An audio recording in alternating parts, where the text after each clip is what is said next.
बिस्मिल्लाहिर्रहमानिर्रहीम। हज़रत जाबिर रज़ी अल्लाह ताला अन्हो बयान करते हैं कि जब खंदक खोदी गई तो मैंने अनहज़रत सल्लल्लाहु अलैहि वसल्लम को भूखा पाया। मैं अपनी बीवी के पास आया और पूछा कि तेरे पास कुछ है, क्योंकि मैंने अनहज़रत सल्लल्लाहु अलैहि वसल्लम को बहुत भूखा पाया। इसने एक थैला निकाला जिसमें एक सा जो थे और हमारे पास एक बकरी का बच्चा पला हुआ था। मैंने उसे ज़िबा किया और मेरी बीवी ने आटा पीसा, वो भी मेरे साथ ही फारिग हुई। मैंने इसका गोश्त काट कर हांडी में डाला। इसके बाद मैं अनहज़रत सल्लल्लाहु अलैहि वसल्लम के पास लौटा। बीवी ने कहा कि अनहज़रत सल्लल्लाहु अलैहि वसल्लम और आपके सहाबा किराम के सामने मुझे रसवा न करना, यानी ज़्यादा आदमियों की दावत न कर देना। जब मैं आप सल्लल्लाहु अलैहि वसल्लम के पास आया तो चुपके से अर्ज़ किया, या रसूलल्लाह सल्लल्लाहु अलैहि वसल्लम, हमने एक बकरी का बच्चा ज़िबा किया है और एक सा जौ का आटा हमारे पास था, वो तैयार किया है, तो आप सल्लल्लाहु अलैहि वसल्लम चंद लोगों के साथ तशरीफ़ ले चलिए।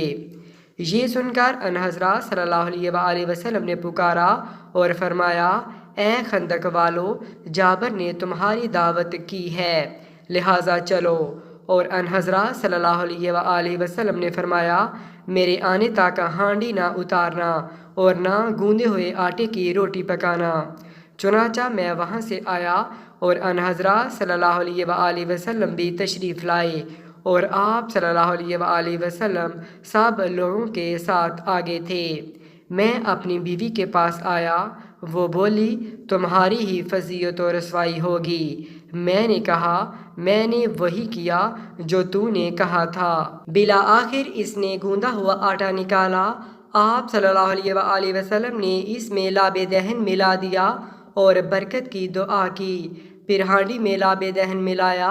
इसके बाद फरमाया, एक रोटी पकाने वाले को और बुला लो जो तेरे साथ रोटी पकाए, और हांडी से सालन निकालो, मगर इसको ऊपर से ना उतारना।